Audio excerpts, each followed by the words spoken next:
Hello. Hello. Hello.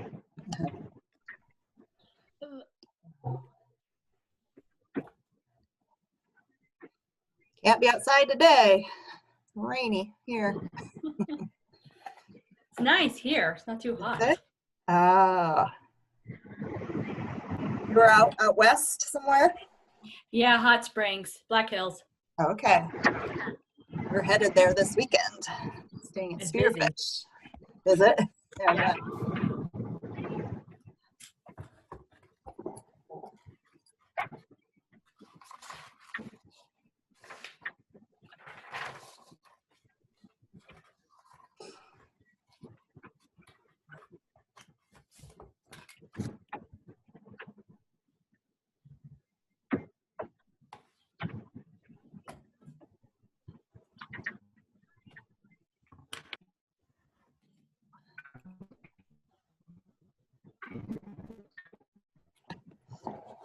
I'll be right back. I'll grab one here.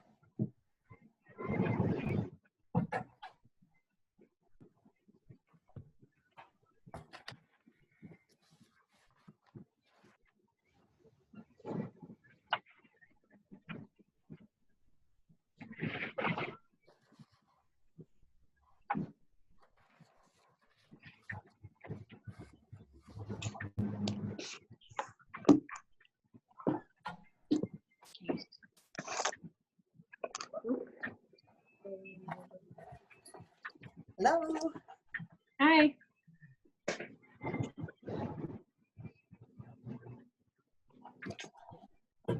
You're not sitting out on your patio today. No. Out there. Yes. Oh.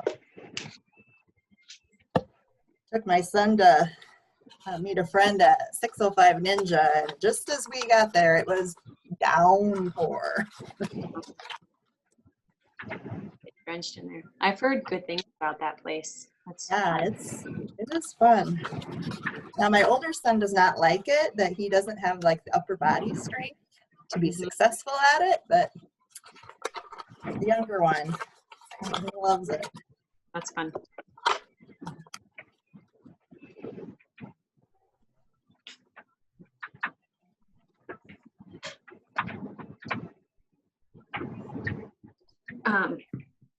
Say, question for you about the upcoming assignment when we are giving one of these assessments to a student. I had one in mind, but it may be that going through the referral process possibly next year. So I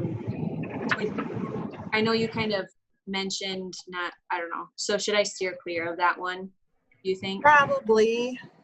Yes. We went like practice effects of the test. Yeah. Okay. Okay. Unless you absolutely can't find somebody else. I've got other options. I was gonna do it out of like curiosity to see where he's at, but I think just about his path. Yeah. That might be encountering it. So I'll hold off. Okay. Thanks. Yeah. 1, 2, 3, 4, 6, 7.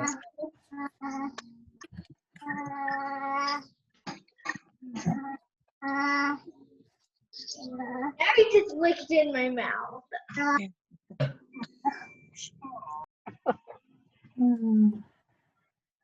What? A couple people that weren't able to hop on, so we'll give just a couple minutes here. Hand it.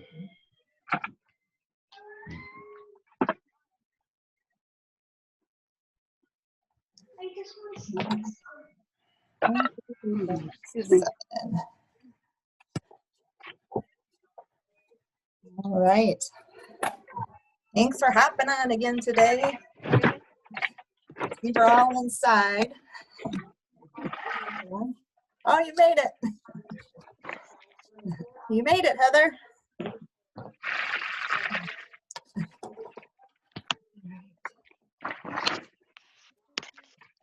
Does anybody have any other questions before we start?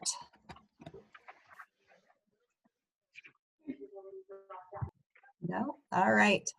Well, today we're going to look at some of those assessment results and the steps that I go through to kind of pull out those strengths and needs to get all the information you need to write the report. So that'll be coming up next, where you'll be testing using, one or a couple of those tests that you've been reviewing, and then putting those results into a report.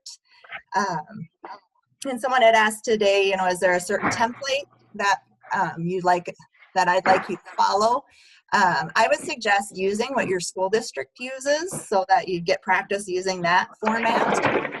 But if not, there is a report template under week 5 resources that you can surely use too. So up to you how you want to put those in there. If you want to look at that template that I have on there, it kind of gives you an idea of what I'm looking for as far as the areas to. You guys have to leave in 10 minutes. All right. Yes, they are. What? Jennifer, you might want to mute. What happened to my audio? There you go. All right. Okay, so I'm gonna show you the results of a WIAT that I gave to a high school student, so a 10th grader. But you can see kind of a older student looking at all the areas. Let's see.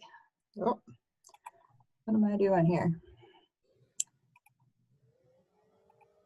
Oh, there we go.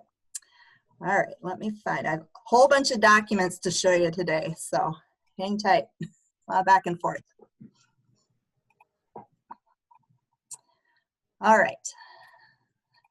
So here is what the printout of the WIAT 3 looks like once you enter in all your raw scores. From the top, you see all the identifying information. So this particular student, 16 years old, 8 months, and we looked at basically all the academic areas except for listening comprehension and oral expression with this particular student. So now you can see in numbers a lot of those things we were talking about. So here's all the subtests that I gave. Here's the raw score that I entered in, how many pluses, ones, whatever he had in each area. And then that is converted to that standard score. So those are the highlighted ones. That's the one we're really going to focus on. And then when you've been looking at that standard error of measurement, that's the next column. So that'd be that band of scores that true score would fit in.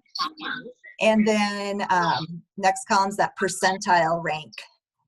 Those are kind of the columns that I really focus on, that standard score and percentile rank. Mostly, we don't use a lot of the grade equivalent. It's kind of nice to look at and see about where they're at. Sometimes parents will ask that. But mostly I just kind of focus on that standard score and percentile rank. So as we look here, we see that, that average score is going to be the 90 to 110. So you can see he is below average in a lot of those areas. I'm wondering, Heather, can you mute your line? Give me some feedback. I don't know if that's going to help. Maybe? Is that better? Oh, and maybe Jennifer? I gotcha. All right. Oh, there we go. Is that better? Okay, so in general, we see that this student is scoring below average, and in some cases pretty well below average. Kind of a common thing if we look at those reading areas, reading comprehension is 78. Word reading, so he's reading lists of words, was at 76. Pseudo word reading or decoding is reading those nonsense words, and look at that score. That one's a standard score of 44. So we can kind of see where this student is at, really struggling in that decoding area. which then is affecting that reading comprehension. And then I always like to look at that spelling too, because those go hand in hand. You see the spelling score is 71. So reading really is a challenge for this student. When we look at his math ability, numerical operations are, more of those just math calculation kind of things. Worksheet of math problems, that was at 80, so a little stronger when it comes to math. And then math problem solving, where, he has to dig a little deeper and reason with using those math processes, that was at 78. So those upper level thinking skills give him some difficulty as well. I forgot to point out reading fluency. Oral reading fluency is kind of an outlier there. That came out at 87. The thing, when we see a little asterisk here, like by the raw score, that means that it's a weighted score. So probably when I was administering this, I had to go back from his grade level, start at grade level, and I probably had to go back, 1 or 2 times for oral reading fluency and for reading comprehension. So we got to keep that in mind as well. So that's the subtest areas. When I go down here they are in graph form. You can see, where that average is at 100. And then you can see these bands of scores. That's, that confidence level of 95%. So the dots what score he has, and then you can see the spread of scores there. So everything you see falls below average, with that pseudo word reading being that really low one. Then they break each of these into different areas. We can look more focused on that reading fluency. We look at the accuracy, that was at 69, where his speed, his rate was 95. Again, those are standard scores. So again, that decoding piece really is a struggle for him. Here it combines the sentence writing skills. Sentence building is, he's given a sentence or a word, and he needs to write a complete sentence with that word. Not too bad, 82, in that below average range. Sentences combining is combining 2 or 3 sentences into one sentence. That was a struggle. That's an upper level thinking skill. And so that was at 69. You see here they added the qualitative description. You'll find that in the manual. I also have a little chart that I just put by my desk. So, if I'm not used to a score here or there, then I can look at what the qualitative descriptor is. And I'll show you how that works into our report. Here's into essay writing, the word count, how many words did he write? That fell below average. And then writing to a theme, writing a paragraph, that was at 75. So then we have the composite scores. Total reading was at 69, basic reading at 59. That's going to be your decoding. Reading comprehension, 78. Written expression, 68. And mathematics at 78. And then here's the composite scores in that visual graph. So, this would be kind of a nice thing you could share results with parents. I have another chart that I like to use that will really focus in on our next session. I think it is. And so that's kind of the score report. So I give the assessment, I come back, I input the scores, and then print this out. From there, I'm going to share something different. Now, I'll show you that little chart that I use. Here's the little chart that I use to show the standard score and then what that qualitative wording is. And then it also has the scaled scores, because sometimes those subtests are in scaled scores, especially in my IQ test. I have scaled scores and standard scores. So, and I'm not sure if that's on my site, but I surely can share that too. Okay, so a little bit of a backtrack. This is the table I like to use when I am working on pulling out those strengths and needs for achievement test.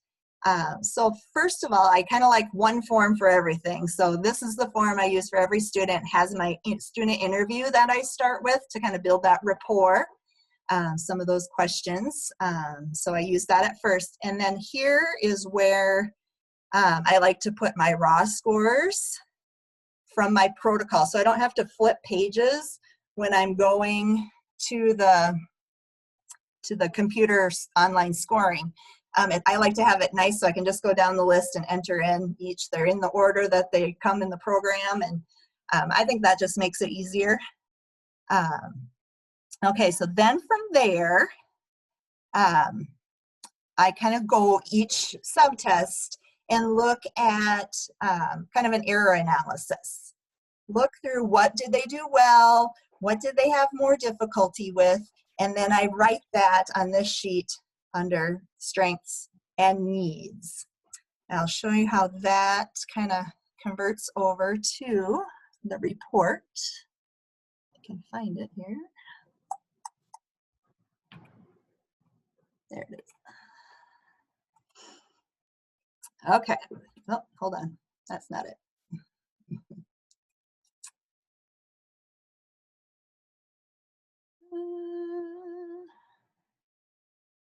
Oh, scroll down. I have too many things open here. I'm trying to find it.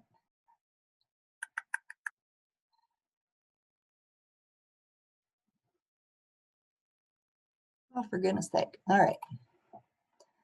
Let's see. Not finding it.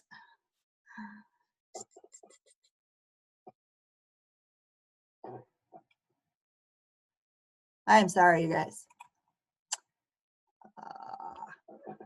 Oh, maybe here. Here we go. Here we go. Sorry about that. All right.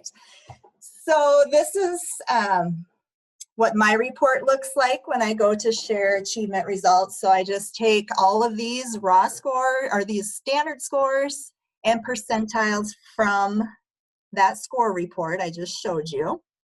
And I input all the scores. So when it comes to that area of basic reading, the highlighted areas are kind of the composite, and then the subtests that make up that composite underneath it.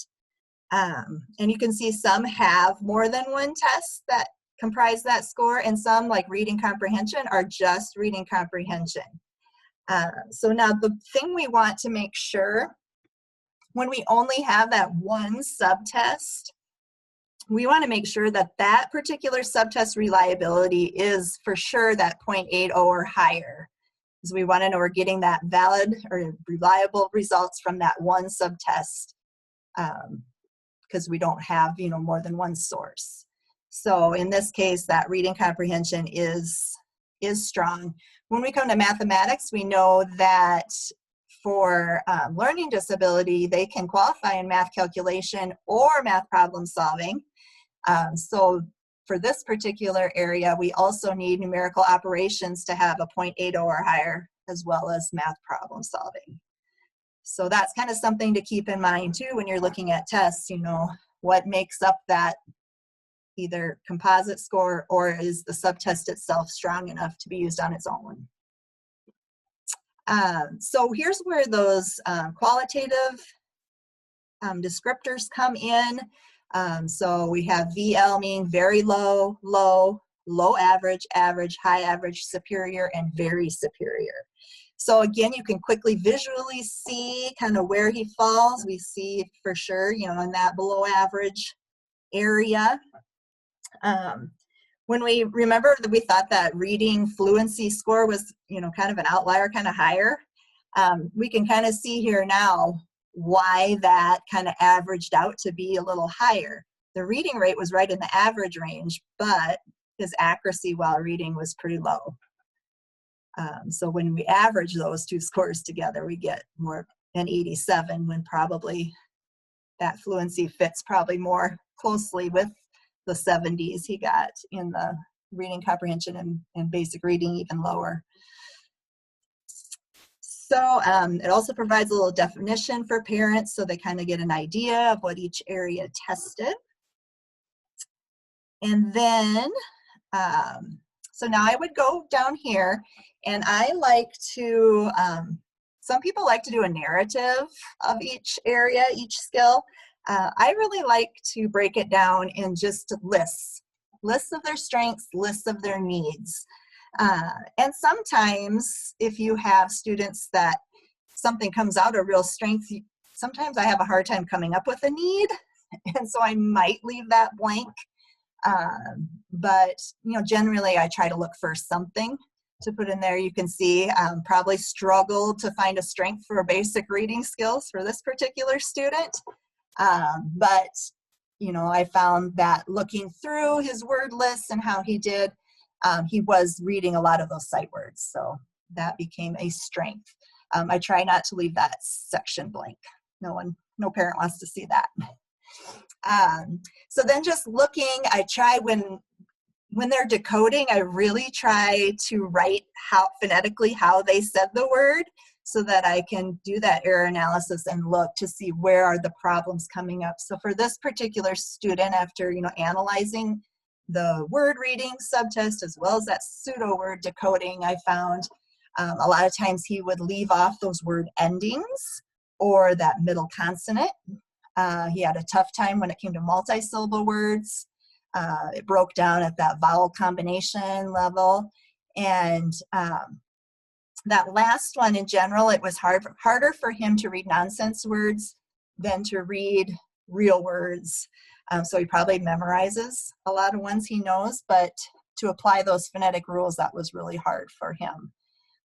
So just kind of, looking through, and, as teachers, this is what you do. So this should be pretty easy. I find sometimes when school psychologists don't have that teaching background, this gets a little harder for them to kind of weed out those strengths and needs at first anyway. So then I just kind of do that for each area. Reading fluency, his reading rate was right on track. He was reading those grade level passages, but it was that accuracy again. Comprehension, I look at different things like those literal questions or inferential questions. A lot of times you'll see here I put in a kind of a behavioral thing. His perseverance and effort through the task was tough. He wanted to give up. Wasn't able to give me a complete answer to get the 2 points. If he gets a lot of 1 points, then that's kind of where I put the need that he needs to give a more complete answer. Look at nonfiction and maybe the genre of the text he was reading, those kind of things. Looking at strategies they use, he had a good strategy of going back into the passage to locate answers. And then as far as math, we thought that was a little bit more of a strength. But just, go down that protocol and each subtest and look for things they got right, things they got wrong. Sometimes it's hard because they might get this one right, but then they got that one wrong. So you just kind of have to use your best judgment on, what you want to list. It's tricky because, maybe they guessed and got it right. But I find in most cases, what I find for strengths and needs in the test, and I always ask, is that what you're seeing in the classroom? And most times it's usually a pretty good match, or it's what the teacher got in her skills-based assessment. But sometimes there are some mismatches, and that's why we have multiple sources of assessment, and then we can talk about those.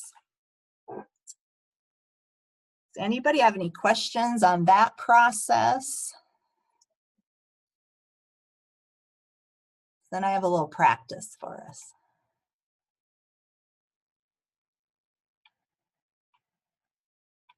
All right, so I have I think it's the TERA, so the Test of Early Reading Ability. So this is a protocol that's filled out, and this student was 6 years old. So the first section looks at alphabet, and you can kind of see the different things. These are the questions that are asked along with the book to show the pictures. And one is they met the standard, and 0, they didn't. So as we quickly scan, thoughts on this student as far as, you know, knowing those letters, knowing the alphabet. It's nice because this has those age levels on it too, kind of your starting point.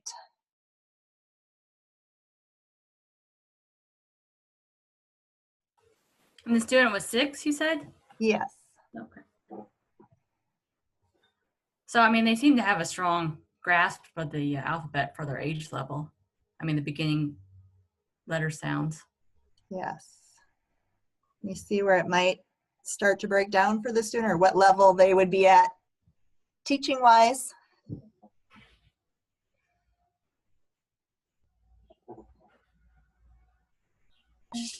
That beginning during the, as far as like to match that beginning sound with the picture Mm-hmm. is where he's having some problems. Yeah, and kind of at that word reading stage, kind of got that, you know, which word says cat, and you know, they would have that first letter knowledge with the 4 choices is kind of what we're looking at. But when we get down to this bottom chunk, that ages 8, what word goes with this picture? That's a picture at the top, and then I think it's 4 words they have to choose from, and which one matches the picture. So that word reading seems to be where it's at for this student. So this is a student probably not going to qualify for special education. And the next section of this test is conventions, you know, kind of those book reading skills, you know, directionality, those kind of things. So you can see, have that starting point of 6-0. And any thoughts on this? What could you pull out as strengths? What could you pull out as needs for this area? It's good book knowledge. Finding things on the page, knowing where to go, how to read. Yes.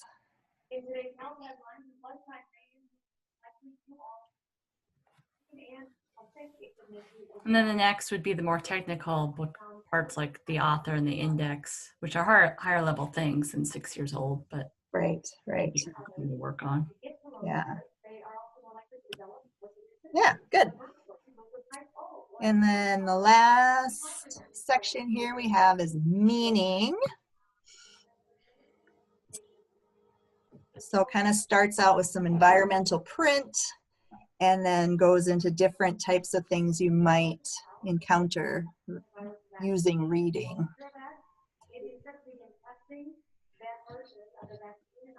Any strengths and needs you could pull out here?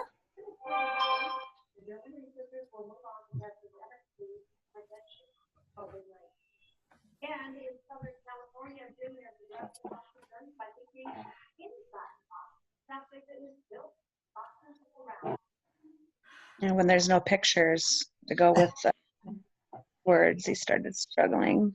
Okay, good.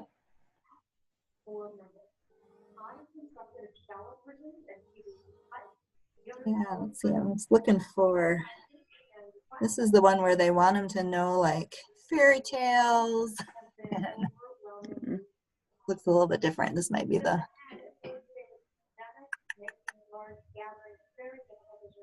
yeah, you know, they, oh, go ahead.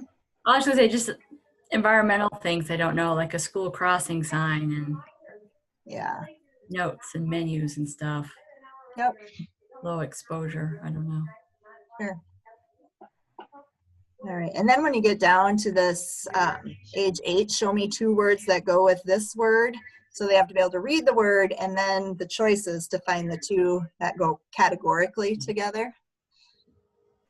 So that is, you know, all word reading, no pictures.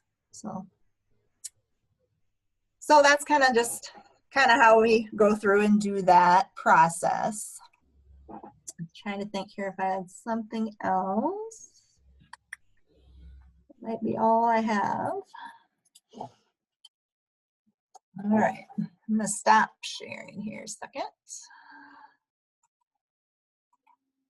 There we go. All right, check my list. And then, you know, always we want to combine the information we found in those standardized tests to, you know, the other classroom information.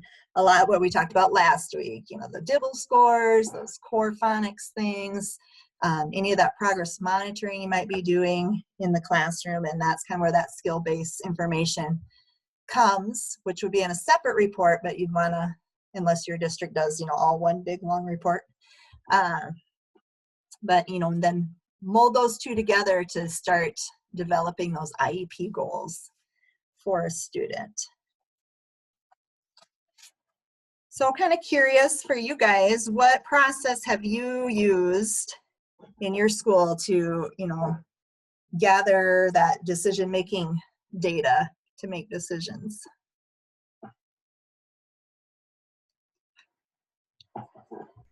You mean like our TAT process, or Sure. we do Using TATs? We started FastBridge this year for like a progress monitoring thing. Apparently we're one of the few schools in the state that do it. Okay, is that for reading? You could do math too, but so far we've just done reading. Okay. And It's so a they program, like a program? Yeah, it's sort of like Ames Web, but Okay. not. All right. I haven't heard of that yet, so. No. Good. We How about do those like of you that, oh, go ahead, Heather. Sorry. we do an SSIP meeting about once every 6 weeks, one meeting per grade level each week. And then from there, we talk about, you know, students that are really struggling and what we're trying as an intervention. It's kind of like a TAT meeting, but just grade level essentially. And then from there, we take it more formal, need be. Okay. And what does that stand for, that SSIP? It was a grant that we had, and Okay. I'm not really sure because it was I think it was a 2 or 3 year grant. Mm-hmm. So, and it's no longer, but we still hold the meetings. Good. You must find it successful. It was helpful. Yeah. So it's nice that you do it by grade level, then nobody kind of gets lost in the cracks. Mm-hmm. Yep. But some of you that have given assessments, is there a different process that you kind of go through to look at those strengths and needs? Is it similar? Yeah. Well, in Cologne for me, and I'm switching school districts this year, so it might be a little different, but Cologne, when I would do the BDI, for my birth to 3 kids, the scoring, I didn't have to do it by hand, so I could put it on the computer and it would score. And if the child qualified, then we go through the core. So we have the school psychologist does, she doesn't do birth to 3, but we have a birth to 3 person. So they do the birth to 3, the writing up. I write up my report and tell them where, you know, some strengths and some needs are, and then they kind of put that on their IFSP. And the same thing for our older kids. My role was more of doing the skills-based assessments for the kiddos, and then putting on my skills and my strengths and needs on the IEP and writing those goals after the report with the psychologist and the person who did the academics and everything else. Yeah, so you really had to, you know, combine a lot of things to help you with the IEP. Yeah. Good. Any other thoughts? Well, my school, I would like do the Wyatt, but then I'd send it to the county office for somebody to score it. And then we'd give it to the psychologist to do the report, but then I would do the skills-based, you know, and then just kind of combine things like that. It's still kind of, and then the RTI person would say, hey, here's somebody you need to look at, or else I'd have teachers, say, I'd like this child referred. So it's not a real fluid thing, and I'd like to improve that next year. Yeah, it seems hard for someone to write the report that didn't administer the assessment. You'd probably lose some things there. Yeah. Or you probably have to be really good about making notes on the protocol. Yeah. And yeah, that would be challenging. There's a lot of steps. Yeah. We all have some challenges, but yeah, that sounds, you have to be organized and timely, it sounds like. Can't be waiting until the last minute to give that Wyatt. No, and it's kind of like, uh-oh, I gotta get this done. Yeah. You think you have all the time in the world, and then something comes up, and it's kind of like, oh no, I gotta get this done. So Yeah, that would be a challenge. just being super organized. Yes. I'm sure you all feel that way. Have to really have everything laid out and looking ahead always, and it's hard to do when you get in the busyness of teaching, all that paperwork stuff. Well, that should give you a little glimpse of what's coming next when you start giving that assessment that comes up next week, and then putting those results into a report. And if anybody has questions as you're looking to start administering those tests, or want to do kind of a run through with somebody, just reach out, and we can always do a one-on-one Zoom meeting and look through things. I can help you along with that if you need to. If you're good to go, just keep going. So if you don't have any other questions, I appreciate you all hopping on, and how you're all keeping up with all the work. Kind of comes fast. This week was a little lighter maybe. But yeah, reach out. Continue to reach out if you have questions. So I think that's all I have, unless anybody has anything else. All right. Well, have a good weekend, everybody, and we'll see you again next week. Bye. Bye. Bye.